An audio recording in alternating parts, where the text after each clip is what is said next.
ശദീദാ അതിശക്തമായ രീതിയിൽ പൊട്ടിക്കരഞ്ഞുകൊണ്ട് വിലപിച്ചുകൊണ്ട് പ്രവാചകന്റെ അടുക്കലേക്ക് കടന്നു വന്നുകൊണ്ട് ഉമർ ഇബ്നുൽ ഖത്താബ് തങ്ങൾ ചോദിച്ചു പോയി, യാ റസൂലല്ലാഹ്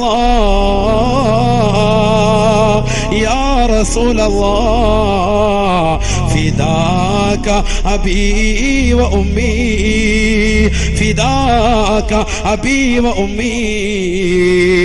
എന്റെ വാപ്പയും എന്റെ ഉമ്മയും എന്റെ മാതാപിതാക്കളും അവിടുത്തേക്ക് ദണ്ഡം നബിയേ. കിസ്റാ വ കൈസറു യനാമാനി അലാ ഫിറാശി ഹരീർ വ അൻത റസൂലുള്ളാഹ്. കിസ്റയുടെയും കൈസറിന്റെയും അധികാരങ്ങളിൽ ഏറിയിരിക്കുന്നതാകുന്ന ക്രൈസ്തവർ നേതാക്കൾ അവർ അതിസുന്ദരമാകുന്ന രീതിയിലാണല്ലോ അവരുടെ ജീവിതത്തെ കൊണ്ടുപോകുന്നത്. അവർ പട്ടുമെത്തയിൽ ഉല്ലസിക്കുകയാണല്ലോ. അവിശ്വാസികളാകുന്ന കിസ്റയുടെയും കൈസറിന്റെയും രാജാക്കന്മാർ അതിസുന്ദരമാകുന്ന രീതിയിൽ ജീവിക്കുമ്പോ ലൗലാക ലൗലാക ലമാ ഖലഖതുൽ അഫ്ലാഖ്, അവിടുന്ന് ഇല്ലായിരുന്നുവെങ്കിൽ, അവിടുത്തെ പടക്കാൻ നിയത്താക്കിയിരുന്നില്ല എങ്കിൽ ഈ ഉലകം തന്നെ പടക്കൂല എന്ന് അള്ളാഹു പ്രഖ്യാപിച്ച നബിയേ, അവിടുന്ന് ഈ പട്ടുമെത്തയിലല്ലോ ഈ ഈന്തപ്പന ഓലയിലല്ലയോ കിടക്കുന്നത്.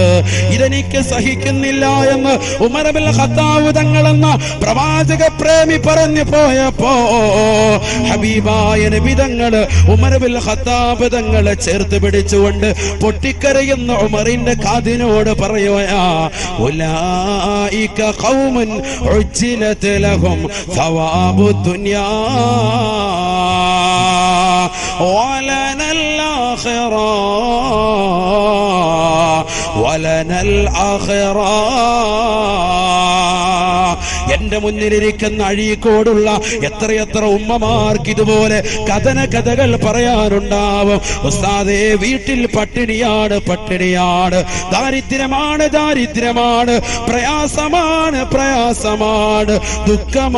ദുഃഖമാണ്, വിരഹമാണ്, നൊമ്പരമാണ്. എത്ര ദിവസങ്ങളായി മാന്യമായൊരു മാംസാഹാരം കഴിച്ച വീട് ഒരു പക്ഷേ അഴീക്കോട് പല വീട്ടിലും കാണൂല. പക്ഷെ ദീനിനെ സ്നേഹിക്കുന്നവരാണ്, ആലിമീങ്ങളെ സ്നേഹിക്കുന്നവരാണ്, മുത്തഅല്ലിമീങ്ങളെ സ്നേഹിക്കുന്നവരാണ്, അവർക്ക് ഭക്ഷണം കൊടുക്കാൻ മനസ്സുള്ളവരാണ്, അവരോട് ഐക്യദാർഢ്യം പ്രഖ്യാപിക്കുന്നവരാണ്. പാവപ്പെട്ടതാകുന്ന മാലിക് ബിൻ ദീനാർ ട്രസ്റ്റിൻ്റെതാകുന്ന യുവാക്കൾക്ക് പിന്തുണയായി മനസ്സുകൊണ്ട് ശരീരം കൊണ്ട് സാമ്പത്തികമായി നിലനിൽക്കുന്നതാകുന്ന ജനങ്ങളെ, എന്റെ പ്രിയപ്പെട്ട ഉമ്മമാരെ, പഠിക്കണേ. ഹബീബായ നബി തങ്ങളുടെ വീട്ടിലുള്ള പട്ടിണിയാണ്, പ്രവാചകന്റെ വീട്ടിലെ നൊമ്പരമാ. ഉമർ ഇബ്നുൽ ഖത്താബ് തങ്ങളോട് നബി തങ്ങൾ പറഞ്ഞു പോയി, ഉമറേ ഉലൈക ഖൗമുൻ ഉജ്ജിലത് ലഹും സവാബു ദുനിയാ. ഭൗതികമാകുന്ന ജീവിതത്തിന്റെ ആഡംബര തുന്തലത്തിൽ അവർക്ക് അല്ലാഹു സുബ്ഹാനഹു വ തആല കൊടുത്തുപോയി ഉമറേ. അവർക്ക് ആഖിറമില്ല ഉമറേ. കിസ്റയുടെയും കൈസറിന്റെയും അധികാരങ്ങൾ ഏറിയിരിക്കുന്നവർക്ക് ആഖിറമില്ല ഉമറേ. വലനൽ ആഖിറ വലനൽ ആഖിറ. ഉമറേ, ദാരിദ്ര്യത്തിൽ അമർന്നിരിക്കുന്ന നമുക്കുണ്ടല്ലോ, അഥവാ മുസ്ലിമീങ്ങൾക്കുണ്ടല്ലോ, അഴീക്കോടുള്ള ഉപ്പ, സന്തോഷിക്കണേ.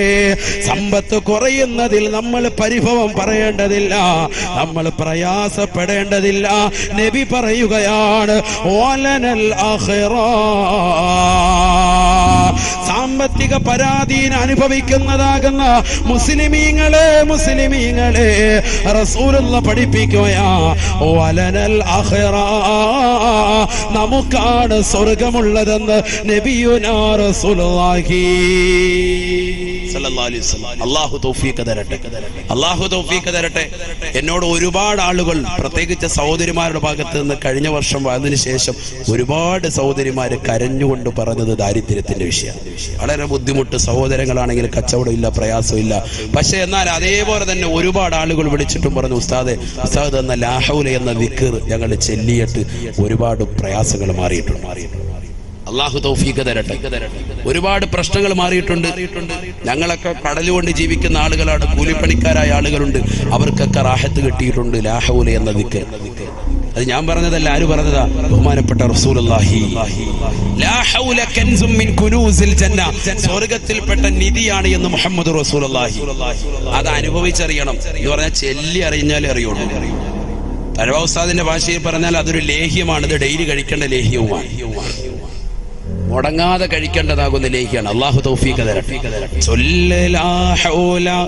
ജീവിതം എപ്പോഴും സ്റ്റൈലാ, അതിനൊരു ശക്കുമിൽ ഒരിക്കലും ചിട്ട തെറ്റിപ്പോവരുതേ, അലസതയാൽ ഒഴിക്കരുതേ. ഒറ്റ ദിവസം മുടങ്ങാതെ ചെല്ലുക. എങ്ങനെ ചെല്ലണ്ട? ഞാൻ അതിന് കൈതും കൂടി പറഞ്ഞിരുന്നു. ഷർത്ത് എന്ത്? ബിസ്മി ചേർത്തിട്ട് ചെല്ലണം. ബിസ്മില്ലാഹിർ റഹ്മാനിർ റഹീം. അതിനോട് ചേർക്കാൻ വേണ്ടി ഒരു വാവും കൂടി, വലാ ഹൗല വലാ ഖുവത ഇല്ലാ ബില്ലാഹിൽ അലിയ്യിൽ അസീം. അത് 101 പ്രാവശ്യം ചെല്ലുന്ന ആളുകൾ എത്ര പേരുണ്ടെന്ന് കൈവക്കിക്ക്. നിത്യമാക്കിയ ആളുകൾ കഴിഞ്ഞ വർഷം മുതൽ. അള്ളാഹുവിനെ നമ്മുടെ ജീവിതത്തിൽ അത് മുടങ്ങാതെ ചെല്ലാൻ അള്ളാഹു തൗഫീഖ് തരട്ടെ. ഒരുപാട് സഹോദരിമാർ അത് ചെല്ലുന്നുണ്ട്. ചെല്ലിയത് കാരണമായിട്ട് ദാരിദ്ര്യം നീങ്ങിയത് ഒരുപാട് പേര് എന്നെ വിളിച്ചു പറഞ്ഞു. ഒരുപാട് ആളുകൾ. വീടില്ലാത്തൊരു സഹോദരി, നമ്മുടെ ഈ സംഘടനയിൽപ്പെട്ട ഒരു സഹോദരന്റെ സഹോദരി കൂടിയാണ്. വീടില്ലാത്തൊരു സഹോദരി ഈ ദിക്ർ പറഞ്ഞു കൊടുത്തു. അവരത് ചെല്ലി 6 മാസം കൊണ്ട് റബീഉൽ അവ്വൽ ഈ കഴിഞ്ഞ മാസത്തിൽ അവർ കുടിയിരിക്കൽ നടത്തി വീട്ടിൽ കയറി താമസിച്ചു. അള്ളാഹു നമുക്കതിനുള്ള സൗഭാഗ്യം തരട്ടെ. വീടില്ലാത്ത ഒരുപാട് ആളുകളുണ്ട്. അള്ളാഹു നമുക്ക് ഹൈറായ വീട് നൽകി അനുഗ്രഹിക്കട്ടെ. പക്ഷെ നമ്മുടെ ജീവിതത്തിൽ കുറച്ച് ചിട്ടകൾ കൊണ്ടുവരണം. കുറച്ച് ചിട്ടകൾ കൊണ്ടുവന്നേ പറ്റൂ. അലസമായിട്ടുള്ള ജീവിതം പോരാ. കടന്നങ്ങ് ഉറങ്ങുക. സുബഹിക്ക് ശേഷം അങ്ങനെ കടന്നുറങ്ങുകയാണ്. ഒരു ബോധമില്ല. സുബഹി നമസ്കാരം പോലും ഇല്ല. ബറക്കത്ത് കെട്ടവനായിരിക്കണമെങ്കിലേ സുബഹിക്ക് ശേഷം ഉറങ്ങ് പരമസുഖത്തിലേ. ബറക്കത്ത് കെട്ടവനായിരിക്കണമെങ്കിലേ സുബഹിക്ക് ശേഷം ഉറങ്ങ് പരമസുഖത്തിലേ. ബറക്കത്ത് കെട്ട മനുഷ്യനാകണമെങ്കിൽ എന്ന് പറഞ്ഞാൽ ബറക്കത്തില്ലാത്തവനാകണമെങ്കിൽ എന്ത് ചെയ്താൽ മതി? സുബഹി കഴിഞ്ഞ് ഉറങ്ങിയാൽ മതി എന്ന് ബഹുമാനപ്പെട്ട ശൈഖുന തഴവ ഉസ്താദ്, അള്ളാഹു ആത്തിരക്ഷിക്കട്ടെ.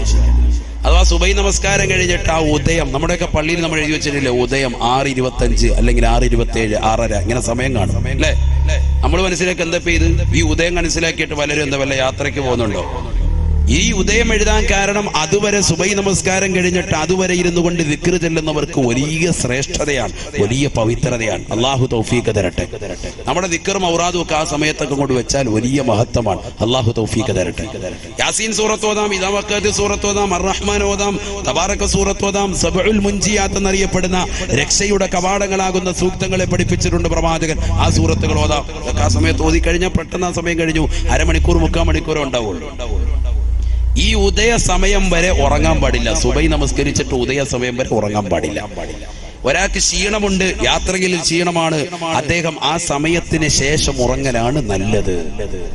നിത്യേന ഡെയിലി ഒരാൾ സുബഹി കഴിഞ്ഞ് അങ്ങനെ ഉറക്കം ശീലിച്ചാൽ ബറക്കത്തവന്റെ ജീവിതത്തിൽ ഉണ്ടാവൂല. അള്ളാഹു കാത്തിരക്ഷിക്കുമാറാവട്ടെ. ഞാനിത് പറയാനുള്ള കാരണം ഇന്ന് മുസ്ലിം സഹോദര സഹോദരിമാരിൽ ഏറ്റവും കൂടുതൽ അപകടം പെടുന്നിരിക്കുന്ന ഈ വിഷയത്തിലാണ്. സുബഹി കഴിഞ്ഞിട്ട് ഈ സമയത്തുള്ള ഉറക്കം, പ്രത്യേകിച്ച് സഹോദരങ്ങൾ, ചെറുപ്പക്കാരായ ആളുകൾ മടിയന്മാരാകുന്നത്, അലസന്മാരാകുന്നത്, ജോലി ഇല്ലാതാകുന്നത്, കച്ചവടമില്ലാതാകുന്നതിന്റെ ഒക്കെ മർമ്മപ്രധാന കാരണം എന്താ? സുബഹി കഴിഞ്ഞ ഉടനെയുള്ള ഉറക്കാണ്. അത് മാറ്റണം. അള്ളാഹു തൗഫീഖ് തരട്ടെ. അള്ളാഹു തൗഫീഖ് തരട്ടെ. രാവിലെ വ്യായാമത്തിന് നീ പള്ളിയിലേക്ക് അങ്ങോട്ട് പോകും, സുബഹി നിസ്കരിക്കാൻ പള്ളിയിൽ പോകും. സുബഹി നമസ്കാരം കഴിഞ്ഞിട്ട് അവിടെ ഇരുന്നിട്ട് അരമണിക്കൂർ ഖുർആൻ ഓതാൻ അറിയില്ലെങ്കിൽ തസ്ബീഹ് എടുത്ത് ദിക്ർ ചെല്ല്. ഇനി ഒന്നും വേണ്ട, അവിടുന്ന് ഇറങ്ങി തിരിച്ച് വീട്ടിലേക്കുള്ള നടത്തത്തിൽ അല്ലെങ്കിൽ കവലയിലേക്കുള്ള നടത്തത്തിൽ 10 ദിക്ർ ചെല്ല്. ആ ഉദയത്തിന്റെ സമയം കഴിഞ്ഞിട്ടേ ക്ഷീണമുള്ള ആളുകൾ അല്പം കടക്കാവുള്ളൂ, അല്ലാതെ കടക്കാൻ പാടില്ല. അള്ളാഹു തൗഫീഖ് തരട്ടെ. കാരണം ഇത് ഫിത്നയുടെ കാലഘട്ടമാണ്. ഇത് ഫിത്നയുടെ കാലഘട്ടമാണ്. നബിയുനാ റസൂലുള്ളാഹി സ്വല്ലല്ലാഹു അലൈഹി വസല്ലം അല്ലാഹുവിന്റെ റസൂൽ ഓർമ്മപ്പെടുത്തിയില്ലയോ? സയഅതി അലന്നാസി സമാൻ ഫിത്നത്തുൽ ളറാ ബഅദ ഫിത്നത്തിൻ സറാ. ഒരു കാലഘട്ടം എന്റെ പ്രിയപ്പെട്ട സമുദായത്തിന് കടന്നു വരാനുണ്ട് സാബ. ആ കാലഘട്ടത്തിൽ ഫിത്നയാണ് ഉണ്ടാവുക. എങ്ങനത്തെ ഫിത്നയെന്നറിയുമോ? ഫിത്നത്തുൽ ദറാ ബഅദ ഫിത്നത്തിൻ സറാ. സുഭിക്ഷതയുടെ കാലഘട്ടം കൊണ്ടുള്ള ഫിത്നയ്ക്ക് ശേഷമാണ് പ്രയാസങ്ങൾ അനുഭവിക്കുന്ന, സാമ്പത്തിക പരാധീനതകൾ അനുഭവിക്കുന്ന, കഷ്ടപ്പാടുകൾ ഉണ്ടാവുന്ന ഒരു കാലഘട്ടം അവർക്ക് കടന്നു വരുമെന്ന് നബിയുനാ റസൂലുള്ളാഹി സ്വല്ലല്ലാഹു അലൈഹി വസല്ലം. ആ കാലഘട്ടം അല്ലേ ഇത് എന്ന് ചിന്തിക്കേണ്ടിയിരിക്കും. നിങ്ങൾ നല്ലതുപോലെ ശ്രദ്ധിക്കുക. ആ കാലഘട്ടം അല്ലേ എന്ന് ചിന്തിക്കേണ്ടിയിരിക്കും. ഫിത്നത്തുൽ ദറാ. എന്നാൽ ഹബീബായ റസൂലുള്ളാഹി സ്വല്ലല്ലാഹു അലൈഹി വസല്ലം തങ്ങൾ പറഞ്ഞു, ഈ ഫിത്നത്തുൽ ദറാ എന്ന സംഗതി എല്ലാവർക്കും പിടികൂടുന്ന സംഗതിയാണ് എന്ന് പറഞ്ഞാൽ മുസ്ലിമീങ്ങൾക്ക് മാത്രമല്ല അമുസ്ലിമീങ്ങൾക്കും പിടിപെടും. അതുകൊണ്ടാണല്ലോ ഇപ്പൊ നോട്ട് നിരോധിച്ചിട്ട് ഇപ്പൊ ആർക്കാ ഏറ്റവും കൂടുതൽ കുഴപ്പം? എല്ലാവർക്കും പെട്ടു, എല്ലാരും ബുദ്ധിമുട്ടി അല്ലേ? മുസ്ലിമീങ്ങൾ മാത്രമല്ല, ഇതര സമുദായത്തിലേതാകുന്ന പാവപ്പെട്ട സഹോദരങ്ങളൊക്കെ അതിൽ ബുദ്ധിമുട്ട് അനുഭവിക്കുന്നുണ്ട്. ഫിത്നത്തുൽ ദറാ എല്ലാരെയും പ്രയാസപ്പെടുത്തുന്നുണ്ട്.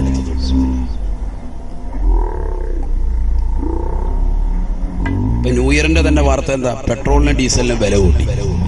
ഫിത്നത്തുൽ ദറാ ആണത്. എല്ലാവർക്കും ഫിത്നയാണ് മൊത്തത്തിൽ. സാമ്പത്തിക ബുദ്ധിമുട്ട്, കൺസ്ട്രക്ഷൻ വർക്കുമായി മുന്നോട്ട് പോയവർക്ക് അതിന്റെ പ്രയാസം. അതുപോലെ തന്നെ വീട് എടുക്കാൻ വേണ്ടി ജോലിക്കാര് പണി അന്വേഷിച്ചുകൊണ്ട് എത്രയോ സഹോദരങ്ങളാണ്. ബംഗാളികളൊക്കെ നാട്ടിൽ നിന്ന് അങ്ങോട്ട് തിരിച്ചു പോവാൻ, റിട്ടേൺ പോവാൻ. മുമ്പ് ബംഗാളികള് ലീവിന് പോയിക്കൊണ്ടിരുന്നത് നമ്മുടെ നാട്ടിൽ നിന്ന് ആന്ധ്രാപ്രദേശത്തിലേക്ക് ബസ് പിടിച്ച്, ടൂറിസ്റ്റ് ബസ് പിടിച്ച്, AC ഉള്ള ബസ്സിൽ പിടിപ്പിച്ച് അതിൽ യാഹത്തായിട്ട് യാത്ര ചെയ്തു. 3 ലക്ഷം രൂപയാണ് ബസ്സിന് കൂലി കൊടുത്തത്. 3 ലക്ഷം രൂപ. കോട്ടയത്ത് നിന്ന് യാത്ര പോയതാണ്, നമ്മുടെ നാട്ടിലെ കുമ്മനത്ത് നിന്ന് യാത്ര പോയതാണ്. ഞാനത് പറയാൻ കാരണം നമ്മുടെ ഒരു സഹോദരനാണ് അതുമായി ബന്ധപ്പെട്ടത് കൊടുത്തത്, എല്ലാം കറക്റ്റ് ചെയ്ത് കൊടുത്തത് കൊണ്ടാണ്. 3 ലക്ഷം രൂപ. അത്രത്തോളം വരുമാനം നമ്മുടെ ഈ നാട്ടിൽ വന്ന് ഉണ്ടാക്കിക്കൊണ്ടു പോകുന്നു ബംഗാളികൾ. പക്ഷെ നമ്മൾ അധ്വാനശീലരാകുന്നില്ല. നമുക്കിപ്പോഴും പ്രവാസ ലോകമാണ് അല്ലേ? ഇവിടെ കിട്ടുന്ന 15,000 അവിടെ കിട്ടിയാലും ഒക്കെ നമുക്ക് റാഹത്താണ്. ആ രീതിയിലാണ് നമ്മൾ മുന്നോട്ട് പോകുന്നത്. അതുകൊണ്ട് തന്നെയാണ് ഈ വിപത്തുകളൊക്കെ. നമ്മളൊന്ന് അധ്വാനിക്കാൻ തയ്യാറാകണം. അല്ലാഹു തൗഫീഖ് തരട്ടെ. ഫിത്നത്തുൽ ദറാ പിടികൂടും മുഹമ്മദ് റസൂലുള്ളാഹി. ഈ ഫിത്നത്തുൽ ദറാ വരുന്നത് സാമ്പത്തിക പ്രശ്നം മാത്രമല്ല. IS ഭീകരരെന്ന് പറയുന്നത് പോലെ മുസ്ലിം സഹോദരങ്ങളെ മാത്രമായി സഹോദരിമാരെ വേട്ടയാടിക്കൊണ്ടിരിക്കുന്ന കാലഘട്ടവുമായിരിക്കും അതെന്ന് മുഹമ്മദ് റസൂലുള്ളാഹി. അങ്ങനെ ആ കാലഘട്ടം മുന്നോട്ട് പോകുമ്പോ ഹബീബായ നബി തങ്ങൾ പറയുകയാണ്, സയഅതി അലന്നാസി ബഅദ ദാലിക ഫിത്ന.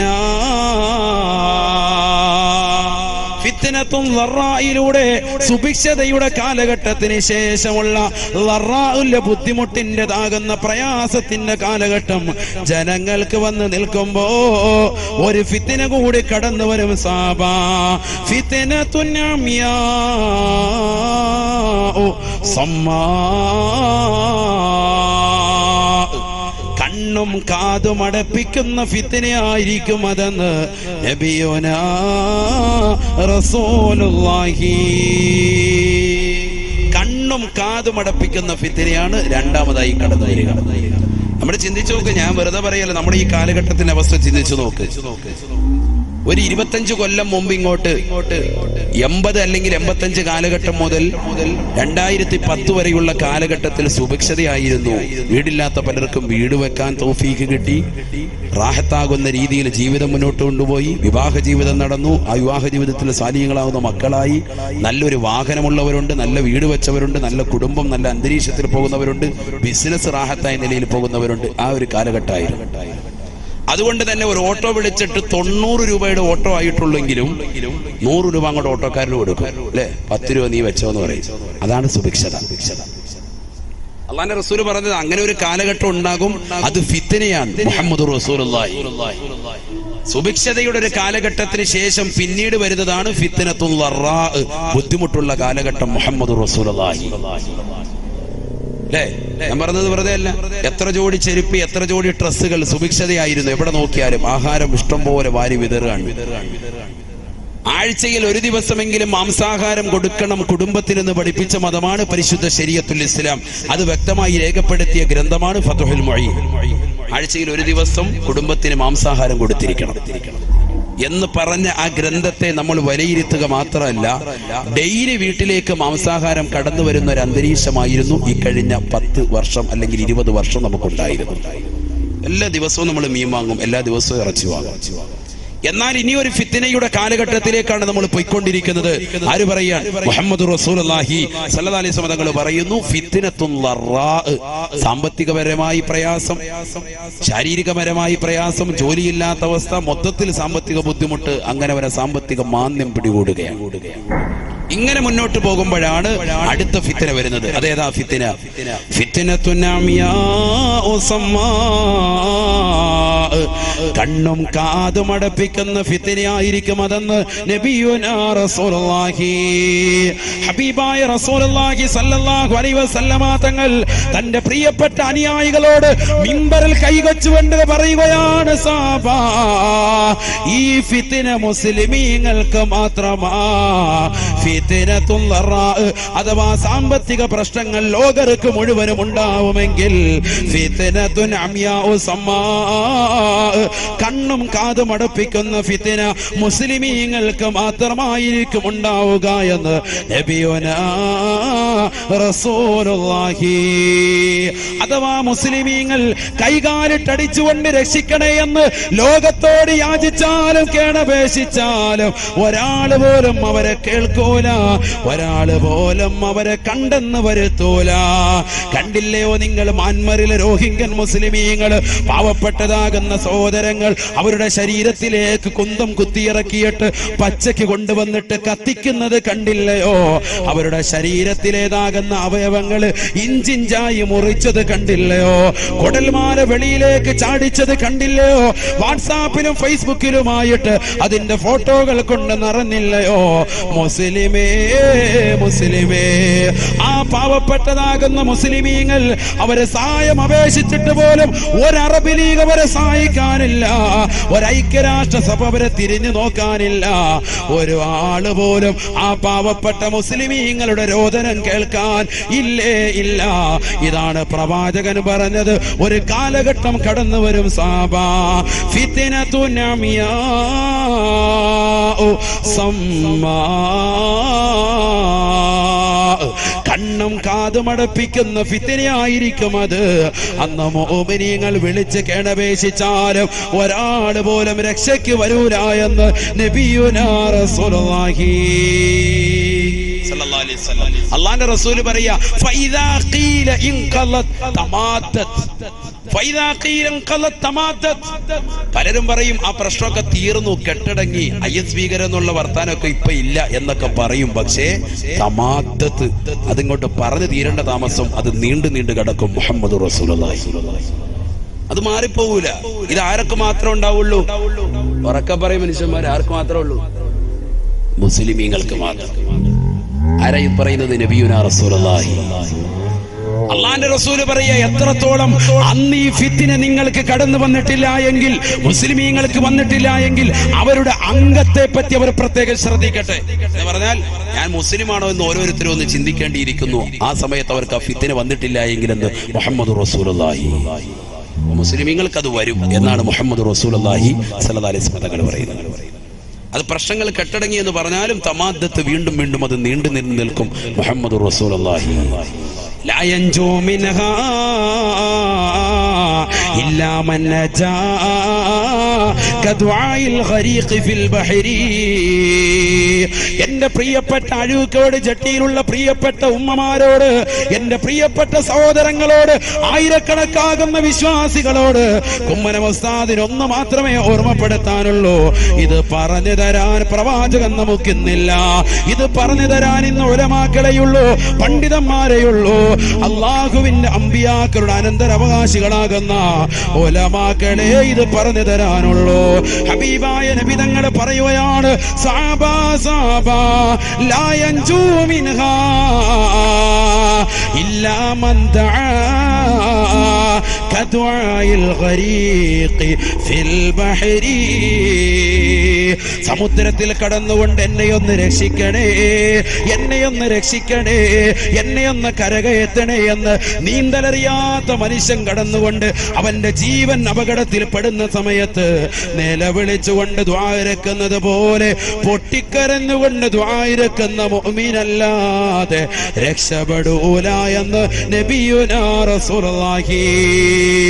ഈ കാലഘട്ടത്തിൽ എന്റെ പ്രിയപ്പെട്ട സഹോദരങ്ങൾ, ഡിസംബറിന്റെ കടുങ്കോച്ചുന്ന തണുപ്പ് കിട്ടിയിട്ടില്ലാത്ത ഈ ജനുവരി മാസത്തിൽ എന്റെ പ്രിയപ്പെട്ട മുഅ്മിനെ പുതച്ചൂടി നീ കടങ്ങരുതേ, നീ പുതച്ചു മൂടി കടക്കരുതേ. തഹജ്ജുദ് നമസ്കരിക്കണേ, റബ്ബിലേക്ക് പൊട്ടിക്കരുത് ദുആ ഇറക്കണേ.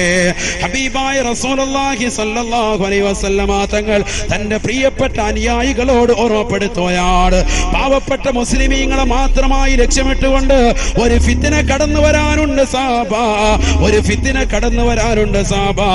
അന്ന് മുസ്ലിമീങ്ങൾ കടന്ന് നിലവിളിച്ചാൽ ഒരാൾ പോലും തിരിഞ്ഞു നോക്കൂല, ഒരൈക്യരാഷ്ട്രസഭ അവരെ രക്ഷിക്കാനുണ്ടാവൂല.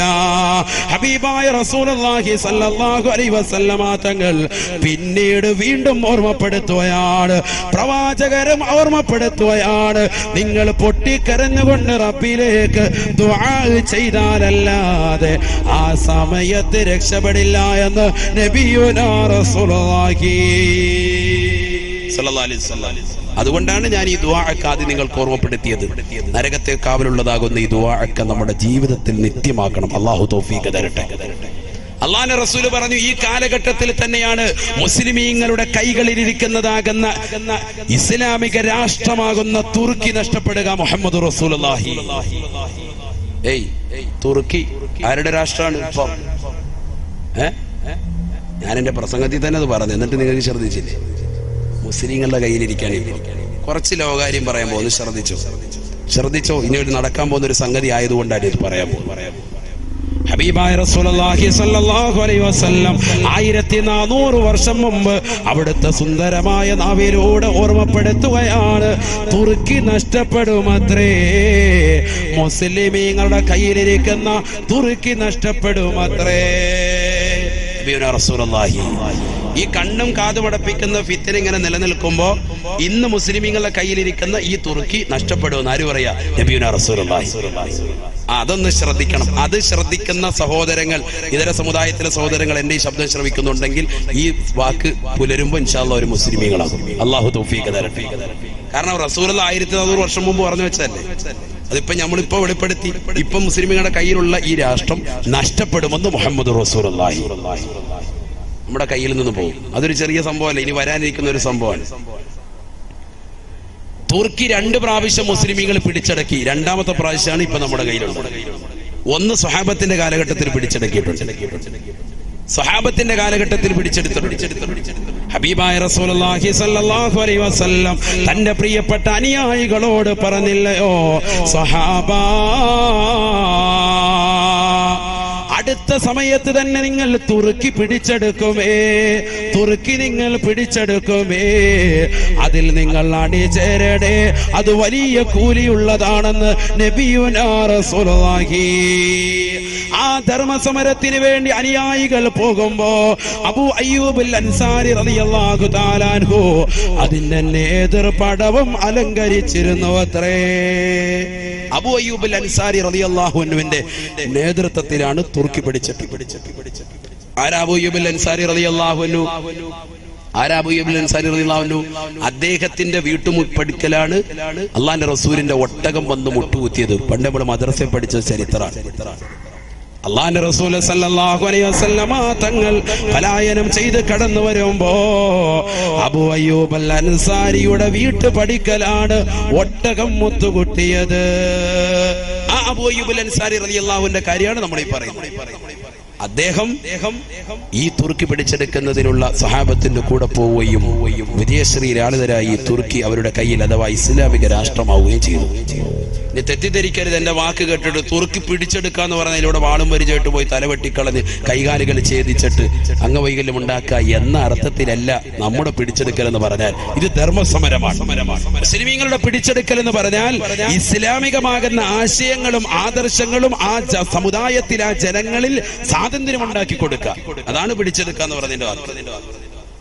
മനസ്സിലായില്ലേ? ഇസ്ലാമികമാകുന്ന ആശയവും ആദർശങ്ങളും അവർക്ക് നടപ്പിലാക്കാനുള്ള സ്വാതന്ത്ര്യം ഉണ്ടാക്കി കൊടുക്കുക. അതിനുവേണ്ടി തുർക്കി ഇസ്ലാമിക രാഷ്ട്രമായി. അതിനുശേഷം മുസ്ലിമീങ്ങളുടെ കയ്യിൽ നിന്ന് വീണ്ടും നഷ്ടപ്പെട്ടു. പിന്നീട് രണ്ടാമത് മുസ്ലിമീങ്ങൾ പിടിച്ചതാണ് AD 15-ാം നൂറ്റാണ്ടിൽ പിടിച്ചെടുക്കുന്നത്. ആ പിടിച്ചെടുക്കലാണ് ഇപ്പോഴും നിലനിൽക്കുന്നത്. അന്ന് തുർക്കി പിടിച്ചെടുത്ത സമയത്ത് അന്ന് അവിടെ ഉണ്ടായിരുന്നതാകുന്ന ഓർത്തഡോക്സ് വിഭാഗക്കാർ റഷ്യയിലേക്ക് പലായനം ചെയ്തു. തൊട്ടടുത്തുള്ള രാജ്യമാണ് റഷ്യ. അങ്ങോട്ട് പലായനം ചെയ്തു. ഇന്ന് റഷ്യയിൽ 77% ഓർത്തഡോക്സുകാരാണ്. റഷ്യൻ നേവി ബേസ് 6 ഭാഗങ്ങളിലായിട്ട് 6 നേവി ബേസ് ഇപ്പോൾ തന്നെ റഷ്യയുടെ ഭാഗങ്ങളിൽ അഥവാ തുർക്കിയുടെ അറ്റത്തായിട്ട് അവർ ഇപ്പോൾ തന്നെ താവളം അടിച്ചിട്ടുണ്ട്. ലേറ്റസ്റ്റ് ന്യൂസാണ് ഇപ്പോൾ പറഞ്ഞത്. അഥവാ ഏത് നിമിഷവും തുർക്കി പിടിച്ചെടുക്കാം. ആര് പിടിച്ചെടുക്കും? റഷ്യ പിടിച്ചെടുക്കും. ഇത് നബി സല്ലല്ലാഹു അലൈഹി വസല്ലം പറഞ്ഞ റഷ്യ തന്നെ പിടിച്ചെടുക്കും.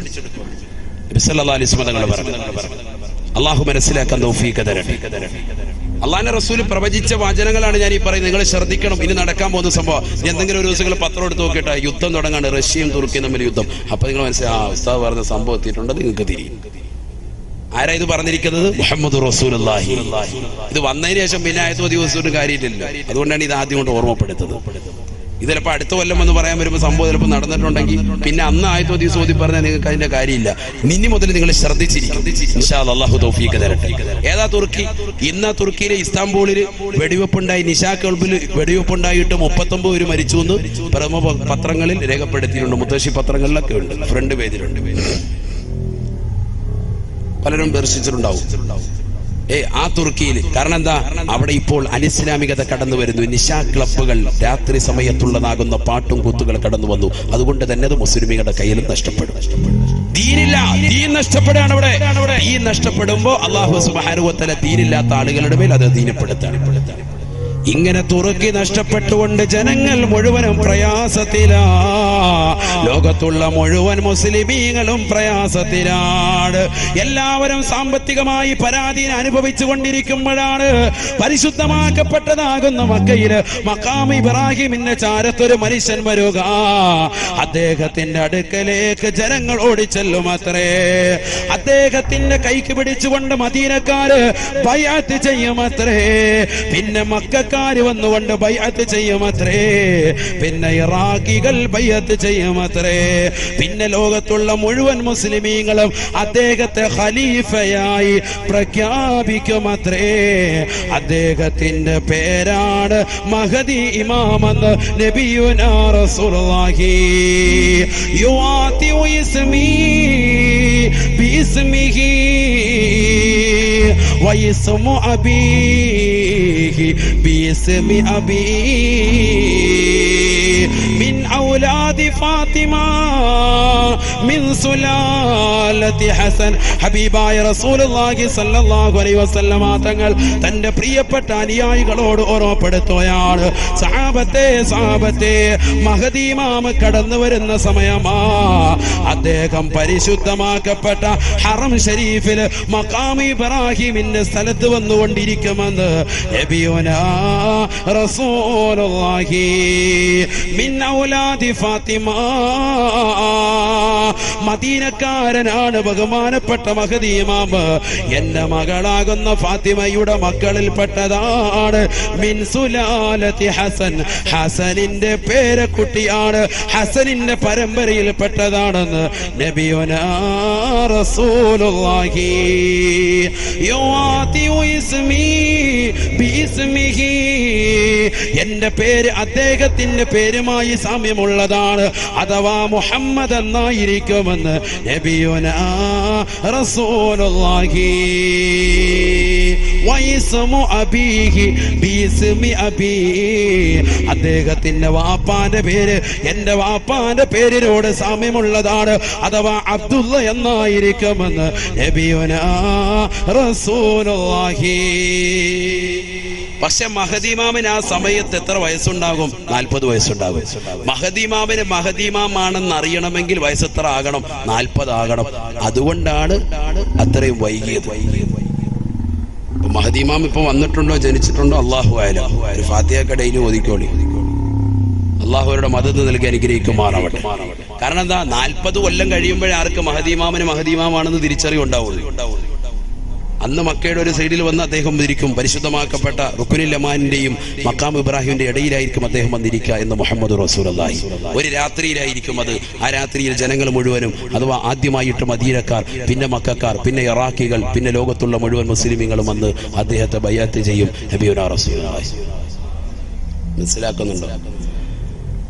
അപ്പൊ ആ കാലഘട്ടത്തിലേക്ക് എത്തിക്കൊണ്ടിരിക്കാൻ ഞാൻ അതിനാണ് ഓർമ്മപ്പെടുത്തിയത്. ആദ്യം തന്നെ ഇതങ്ങോട്ട് പറഞ്ഞത് അതാണ്. കുറച്ച് ദുആകൾ പറഞ്ഞിട്ട് ഈ കാലഘട്ടത്തെ പറ്റി നിങ്ങളോട് വിശദീകരിച്ചതാണ്. ഹബീബായ റസൂലുള്ളാഹി സ്വല്ലല്ലാഹു അലൈഹി വസല്ലം അല്ലാഹുവിന്റെ റസൂൽ പറയുകയാ, ലാ യൻജു മിൻഹാ ഇല്ലാ മൻ നജാ കദുആഇൽ ഗരീഖി ഫിൽ ബഹരി. സമുദ്രത്തിൽ അകപ്പെട്ടതാകുന്ന മനുഷ്യൻ ഇഖ്ലാസോടുകൂടി നിഷ്കളങ്കതയോടുകൂടിയല്ലാതെ പറയൂല എന്നെ രക്ഷിക്കണേ രക്ഷിക്കണേ എന്ന്. നീന്തലറിയാത്തവൻ നിഷ്കളങ്കതയോടുകൂടി പറയൂല. ആ നിഷ്കളങ്കതയായിരിക്കണം നിങ്ങളുടെ ദുആയിൽ ഉണ്ടാവേണ്ടതെന്ന് നബിയുനാ റസൂലുള്ളാഹി. ഇന്ന് മുസ്ലിമീങ്ങളാകുന്ന നമുക്ക് പ്രാർത്ഥിക്കാൻ എവിടുന്നാണ് സമയം? ദുആയില്ല, ദുആയില്ല. നമസ്കാരങ്ങൾക്ക് ശേഷമുള്ള പ്രാർത്ഥനകൾ നമ്മൾ അവഗണിച്ചില്ലയോ? ഹബീബായ നബി തങ്ങൾ ഓർമ്മപ്പെടുത്തിയില്ലയോ?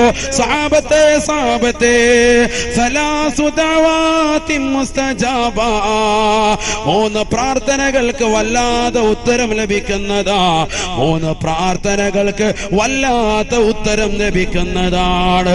അതിലൊന്ന് പ്രവാചകൻ ഓർമ്മപ്പെടുത്തിയത് ഫീ ദുബരി കുല്ലി സ്വലാത്ത്. എല്ലാ നമസ്കാരങ്ങൾക്ക് പിറകെയുള്ള ഉടനെയുള്ള പ്രാർത്ഥനയാ. അതിന് ഉത്തരമുണ്ടെന്ന് നബിയുനാ റസൂലുള്ളാഹി. അല്ലാഹു തൗഫീഖ് തരട്ടെ, അല്ലാഹു തൗഫീഖ് തരട്ടെ. നരകം എന്ന് പറയുന്നത് അത്രമേൽ പ്രധാനമായ സംഗതി കൊണ്ടാണ് രാവിലെ മുതൽ പ്രഭാതം മുതൽക്ക് അവന്റെ ദുആ നരകത്തെ തൊട്ട് കാവൽ തേടാനുള്ള കാര്യം. അത്രമേൽ പ്രധാനമായ സംഗതി. ബക്കറ്റ് പിരിവില്ലേ? ബക്കറ്റ്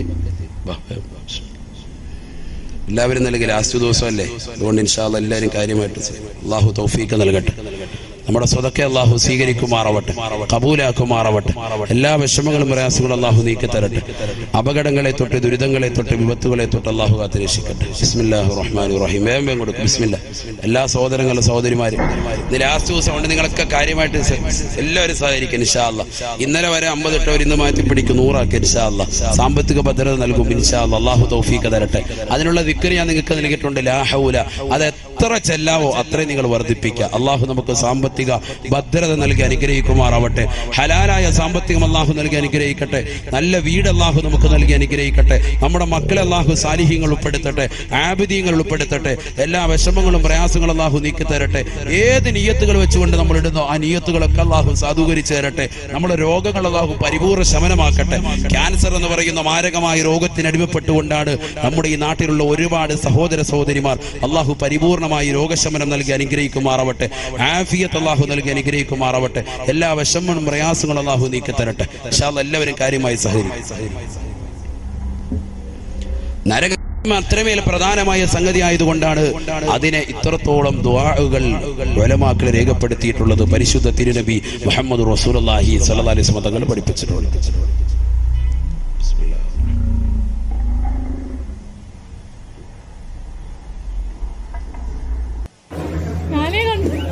ഞാനേ കണ്ടുള്ളൂ. ഡോൾഫിൻ ഉണ്ടാവും. 1.5 മണിക്കൂർ സമയം പോയതറിഞ്ഞ 1.5 മണിക്കൂർ എന്ന് പറഞ്ഞാൽ വളരെ കൂടുതലാണ്. +2 പീരീഡ്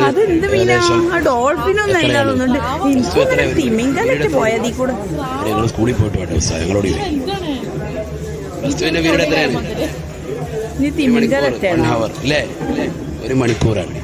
അല്ല, കടലേരിയല്ലേ? 1 മണിക്കൂർ അല്ലെങ്കിൽ 3/4 മണിക്കൂർ. ഇതൊക്കെയാണ് ചെറിയ ചെറിയ ക്ലാസ്സുകളിലൊക്കെ പീരീഡ്. എന്താ അങ്ങനെ വെക്കാൻ കാരണം? ഈ 3/4 മണിക്കൂർ കൂടുതൽ അല്ലെങ്കിൽ 1 മണിക്കൂർ കൂടുതൽ ഒരു സാറിന് പോലും ഒരാളെ പിടിച്ചിരുത്താം, ഒരു കുട്ടിയെ പഠിക്കാൻ വേണ്ടി വന്ന കുട്ടിയെ പോലും പിടിച്ചിരുത്താൻ പറ്റില്ല.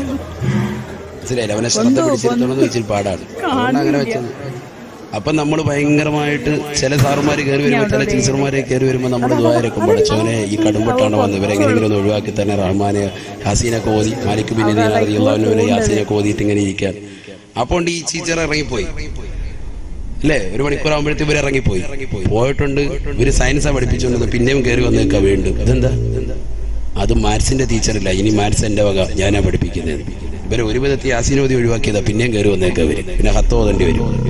അങ്ങനത്തെ ചില ടീച്ചർമാർ എല്ലാവർക്കും ഉണ്ടാവും, എനിക്കും ഉണ്ടായിട്ടുണ്ട്. അതുകൊണ്ടാണ് ഈ ഓർമ്മപ്പെടുത്തിയത് അല്ലേ? സ്വാഭാവികമായിരിക്കും. ഞാൻ പറഞ്ഞു വന്നത് 1.5 മണിക്കൂർ പോയി. സാധാരണ വാഴ് എന്റെ വല്യാപ്പ വരെ തഴവ ഉസ്താദ് 2 മണിക്കൂറേ പറയുള്ളൂ. കറക്റ്റ് 2 മണിക്കൂർ. കാരണം നമുക്കിതിനായിട്ടേക്ക് വല്ല തമാശയൊന്നുമില്ല. ഇപ്പൊ ഒരു തമാശ പറഞ്ഞു നോക്കാം, അതിനുള്ള 1 മിനിറ്റ് കൂടെ ഇൻഷാ അല്ലാഹ് കവർ ചെയ്യും. 2 മണിക്കൂറാണ് അവർ പറയുക. എന്താ കാര്യം? ആ 2 മണിക്കൂർ മുഴുവൻ ആയത്തും ഹദീസും ഖുർആനും ചരിത്രം മാത്രമേ ഉള്ളൂ. വേറെ ഒന്നും ഉണ്ടാവൂല. കോമഡി പറയാനുണ്ടാവൂല, പാട്ടുപാടി സമയം കളയൂല, ഖുർആനും ഹദീസ് ഓതിയിട്ട് അങ്ങനെ പോകും. അള്ളാഹു നമുക്ക് തൗഫീഖ് നൽകട്ടെ. അള്ളാഹു തൗഫീഖ് നൽകട്ടെ. എല്ലാവരും ഇങ്ങനെ ആകാംക്ഷയോടെ നോക്കിയിരിക്കും. അള്ളാഹുവെ നിർത്തല്ലേ എന്ന് പറഞ്ഞ് ഇങ്ങനെ നിൽക്കുമ്പോൾ തഴവ ഉസ്താദ് ഒറ്റ നിർത്തല. 2 മണിക്കൂർ ആകുമ്പോൾ മൂപ്പരുടെ കയ്യിൽ വാച്ചുണ്ടെങ്കിലും മൂപ്പർ അതിലേക്ക് നോക്കൂല. 2 മണിക്കൂർ ആകുമ്പോൾ കറക്റ്റ് കറാമത്തുണ്ടെങ്കിൽ നിർത്തും. എല്ലാവരും ഓർക്കും അള്ളാഹ്. അപ്പോൾ പറയും നാളെ ഇൻഷാ അല്ലാഹ് പിറ്റേന്ന്. പിന്നെ അവര് ദിവസങ്ങളോളം ഡേറ്റ് കൊടുത്തിട്ട് 65 ദിവസം കോഴിക്കോട് കുറ്റിച്ചിറ വാത് പറഞ്ഞിട്ടുണ്ട്. 65 ദിവസം. ഒരുപക്ഷെ കേരളത്തിൽ അങ്ങനെ ഒരു മതപ്രഭാഷണം നടത്തിയ ഒരാളും ഉണ്ടാവൂല. ഒരു സ്ഥലത്ത് തന്നെ 65 ദിവസം ഒരു വിഷയത്തെ ആസ്പദമാക്കി പ്രഭാഷണം നടത്തുക. എന്നിട്ട് അവരോട് പറയാം, അടുത്ത വർഷം ഇൻഷാ അല്ലാഹ് ഈ വിഷയം തീർന്നിട്ടില്ല, 2 മാസത്തേക്ക് ഡേറ്റ് തരാം. ചിന്തിച്ചോ? അങ്ങനത്തെ ആലിമീങ്ങൾ, അവരുടെ ഇൽമു അള്ളാഹു അത് നമുക്ക് നൽകി അനുഗ്രഹിക്കുമാറാവട്ടെ. അവരുടെ തണൽ അള്ളാഹു നമുക്ക് നൽകി അനുഗ്രഹിക്കട്ടെ. അങ്ങനെയുള്ള മഹത്തുക്കളൊക്കെ നമുക്ക് മുമ്പേ നടന്നു പോയിട്ടുണ്ട്. അതുകൊണ്ട് ഇൻഷാ അല്ലാഹ് ശ്രദ്ധിക്കും. കുറച്ചേരം നമുക്ക് സദസ്സ് മുന്നോട്ട് പോകും. അള്ളാഹു തൗഫീഖ് തരട്ടെ. നല്ലൊരു ദുആയിരുന്നു പിരിയണം നമുക്ക് ഇൻഷാ അല്ലാഹ്. അള്ളാഹു തൗഫീഖ് തരട്ടെ. ഹബീബായ റസൂലുള്ളാഹി സല്ലല്ലാഹു അലൈഹി വസല്ലമ തങ്ങളും തന്റെ പ്രിയപ്പെട്ട അനുയായികളും ഇരിക്കുമ്പോൾ നരകത്തെ കുറിച്ച് പ്രവാചകർ സല്ലല്ലാഹു അലൈഹി വസല്ലമ തങ്ങൾ അനുയായികൾക്ക് ക്ലാസ് എടുത്തുകൊണ്ടിരിക്കുകയാണ്. അങ്ങനെ ക്ലാസ് എടുത്തുകൊണ്ടിരിക്കുന്ന സന്ദർഭത്തിൽ ഒരു ഭീമാകാരമാകുന്ന ശബ്ദം കേട്ടു. എല്ലാരും കേട്ടു, സഹാബത്ത് ഉൾപ്പെടെ കേട്ടു എന്നാണ് ചരിത്രം. നബി സല്ലല്ലാഹു അലൈഹി വസല്ലമ തങ്ങൾ ചോദിച്ചു അത്രേ, അതദറൂന മാ ഹാദാ, അതദറൂന മാ ഹാദാ. സാബത്തെ എന്താണ് ഈ ശബ്ദമെന്ന് നിങ്ങൾക്കറിയുമോ സാബ? ഈ ശബ്ദം എന്തിന്റെയാണെന്ന് നിങ്ങൾക്കറിയുമോ സാബ? സഹാബത്തുടനെ അല്ലാഹുവിന്റെ റസൂലിനോട് പറഞ്ഞു, ലാ യാ റസൂലല്ലാഹ്, നബിയേ ഞങ്ങൾക്കറിയൂല നബിയേ, അവിടുന്ന് പറഞ്ഞു തന്നാലും നബിയേ. ഹബീബായ റസൂലുള്ളാഹി സല്ലല്ലാഹു അലൈഹി വസല്ലമ തങ്ങൾ പറഞ്ഞു അത്രേ, അള്ളാന്റെ റസൂല് പറയുകയാണ്, അല്ലാഹു സുബ്ഹാനഹു വ തആല ഈ നരകം പടച്ചല്ലോ, ആ നരകത്തിന്റെ അഴിയിലേക്കൊരു കല്ല് ഇപ്പോഴാണ് പോയി വീണത്. നരകത്തെ പടച്ചതാകുന്ന സന്ദർഭത്തിൽ നരകത്തിന്റെ ആഴിയിലേക്ക് ഇട്ടതാകുന്ന ഒരു കല്ല് അതിപ്പോഴാണ് നരകത്തിന്റെ അടിത്തട്ടിൽ ചെന്ന് വീണത്. അതിന്റെ ശബ്ദമാണ് നിങ്ങൾ കേട്ടതെന്ന് കളവ് പറയാത്ത ഹബീബ് റസൂലുള്ളാഹി സല്ലല്ലാഹു അലൈഹി വസല്ലം. ഇപ്പൊ നിങ്ങൾ കേട്ട ഈ ശബ്ദം ആ കല്ല് ചെന്ന് നരകത്തിന്റെ ഏറ്റവും താഴെ പതിച്ചതിന്റെ ശബ്ദമാണെന്ന് നബിയുനാ റസൂലുള്ളാഹി. അപ്പൊ അതിന്റെ ആഴമാണ് പറയുന്നത്. അതിന്റെ ആഴം, നരകത്തിന്റെ ആഴം ചിന്തിച്ചു നോക്ക്. നരകത്തെ പടച്ചിട്ട് ആ നരകത്തിലേക്ക് വീണ കല്ല് നബി സല്ലല്ലാഹു അലൈഹി വസല്ലം തങ്ങളുടെ കാലഘട്ടത്തിൽ അള്ളാന്റെ റസൂൽ അനുയായികളുമായിട്ട് ഇരിക്കുമ്പോൾ കേട്ട ശബ്ദം കേട്ടപ്പോൾ നബി പറയാൻ, തദറൂന മാ ഹാദാ, ഇതെന്താണ് നിങ്ങൾക്കറിയുമോ? സഹാബത്ത് പറഞ്ഞു, ഞങ്ങൾക്കറിയില്ല, അല്ലാഹു റസൂലുഹു അഅലം, അള്ളാഹുവിനെ റസൂലിനെ അറിയാം. ഉടനെ നബി തങ്ങൾ പറഞ്ഞത്, ഇതാണ് ഒരു കല്ല് അള്ളാഹു നരകത്തെ പടച്ച സമയത്ത് ഇട്ടതാണ്. ആ കല്ല് ഇപ്പോഴാണ് അതിന്റെ താഴെ ചെന്ന് പതിക്കുന്നതെന്ന് മുഹമ്മദ് റസൂലുള്ളാഹി. അള്ളാഹു നരകത്തെ തൊട്ട് കാത്തിരക്ഷിക്കുമാറാവട്ടെ. ഹബീബായ റസൂലുള്ളാഹി സല്ലല്ലാഹു അലൈഹി വസല്ലമ തങ്ങൾ പറഞ്ഞു, ആ നരകം ഹറാമാക്കിയതാകുന്ന ആളുകൾ 3 എണ്ണമാണ്. നരകത്തെ നമ്മുടെ കണ്ണുകൊണ്ട് കാണിക്കരുതെന്ന് എപ്പോഴും ദുആ ഇരക്കണം. നരകത്തെ കണ്ണുകൊണ്ട് കാണിക്കരുതെന്ന് ദുആ ഇരക്കണം. നരകത്തെ നാളെ മഹ്ശറയിൽ കാണും. ആ രംഗം ഞാൻ കഴിഞ്ഞ പ്രാവശ്യം പറഞ്ഞാണ്, അതിന്റെ CD കേട്ടവരുമാണ്. അതുകൊണ്ട് ഞാൻ അതിലേക്ക് പോകുന്നില്ല. മഹ്ശറയിലേക്ക് വരുന്ന നരകത്തിന്റെ കോലവും കെട്ടിവലിച്ചുകൊണ്ട് വരുന്നതാകുന്ന രംഗങ്ങളും ഒക്കെ കഴിഞ്ഞ പ്രാവശ്യം വിശദീകരിച്ചതാണ്. ആ നരകത്തെ തൊട്ട് കാണാതെ രക്ഷപ്പെടുന്നത് 3 കണ്ണുകളാണെന്ന് മുഹമ്മദ് റസൂലുള്ളാഹി. അഥവാ അവർ നരകത്തിൽ പ്രവേശിക്കൂല എന്ന് ഹബീബ് റസൂലുള്ളാഹി.